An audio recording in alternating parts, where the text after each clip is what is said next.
Well, President Putin's Victory Day parade follows weeks of devastation across Ukraine. Cities have been leveled and millions have been displaced since the invasion began in February. And while Putin claims success, analysts say that Russia has not made any significant gains in the region.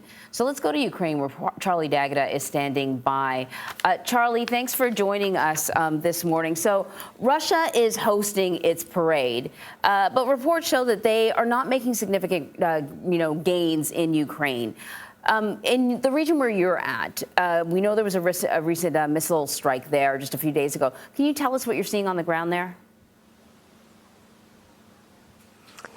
Yes, well, widespread destruction, largely in civilian areas. And you can't say by any measure there can be a declaration of victory here. Now, what President Putin has stated is he wants to take over this Donbass region. Now, we have gone to the north part of that part that he wants to, that section that he wants to claim from the north of where we are in Kramatorsk and Slavyansk, just north of there, which is where the Russian presence is. We're, as you can see, we're within artillery range. These cities are right on the firing line and on the warpath of Russian forces. But we've also been to the south, and that place is really getting hammered. There's one village where 10 battalions have moved up from Mariupol. So they're finished the fight in Mariupol. They've moved up. We're talking around 10,000 Russian reinforcements. That's in addition to the Russians that were already there. So the town itself, that little village itself of only about 5,000 people, is completely empty, but it is getting whacked. And it's not that there's a large number of Ukrainian forces that are defending that town.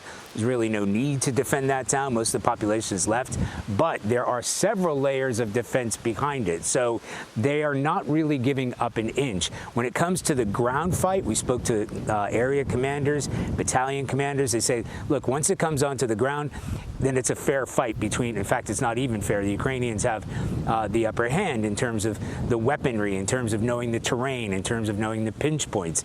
But what is happening right now is this. Everything's getting hit by artillery and airstrikes, and there's really no defense against that. And this morning, I have to tell you, in the past sort of 6 or 7 hours here in Kramatorsk, it has become very noisy. We can't tell from the distance where we are whether the majority of that is outgoing or incoming. But what I can tell you is there is a lot of fighting going on, and that has changed within the past 24 hours. So there's an intensity. But if you were to look at a line of where the Russian advance has gone, it's a matter of feet and kilometers or miles in certain areas. They are getting whacked off to the east. The Ukrainians in a place called Popasna, the Russians are making significant gains there.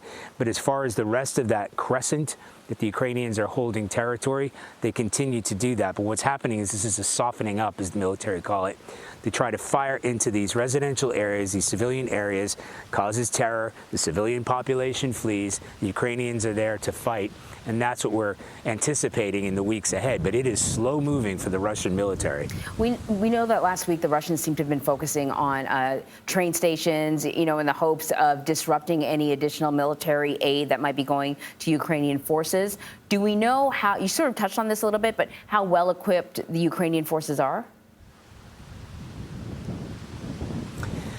Well, I mean, not as well equipped as they'd like to be, frankly.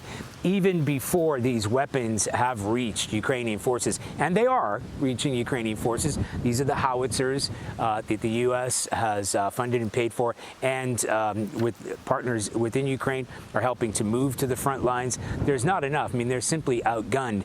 And if you look at the territory, the Russians have learned their lessons about overreach, trying to get into places like Kyiv in that 40-mile convoy where they're trying to get to the city. Now they're right along the Russian border, so the resupply routes definitely favor the Russians, not only in terms of weapons, and this is critical. It's not just the weapons. When we talked to battalion commanders, said, we need the ammunition too.